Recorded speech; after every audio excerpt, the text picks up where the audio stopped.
Aquest mes d'abril fa 25 anys que l'associació Optimis organitza una representació teatral pels més menuts de la casa cada primer diumenge de mes i per celebrar-ho han organitzat una doble representació de l'espectacle L'1 d'una de les companyies de teatre familiar més reconegudes del País Valencià, com és la CIA La Maduixa. Des de l'entitat havien preparat un matí especial per celebrar el seu 25è aniversari, però per adaptar-se a les mesures Covid han decidit ajornar-ho per més endavant i portar un espectacle de gran qualitat.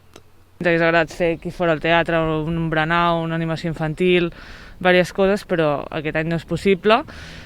I per compensar-ho una mica doncs, hem decidit portar aquest espectacle, que és un espectacle de...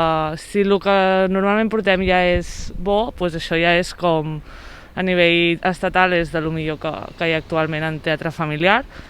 La doble representació de l'espectacle L'1 està prevista per aquest proper diumenge 4 d'abril al Teatre Municipal de Roses. Aquest és un espectacle per a tota la família, protagonitzat per dues nenes pobres de la Xina, on es combina dansa, audiovisuals i arts plàstiques en format de 360 graus. Són dues noies que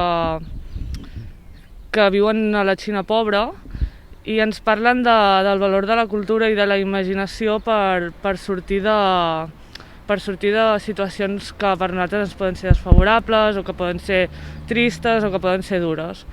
Llavors, sempre intentem que els espectacles ens parlin d'alguna cosa, no tenen per què sempre ser tristes, però sempre intentem que ens parlin d'alguna cosa perquè, a part de venir al teatre i disfrutar-lo, des de casa es pugui fer pedagogia també. La primera sessió està prevista a 11:45 del matí, la segona començarà a 1:15 i l'aforament en cada una d'elles és de 75 persones per adaptar-se a les mesures de seguretat Covid.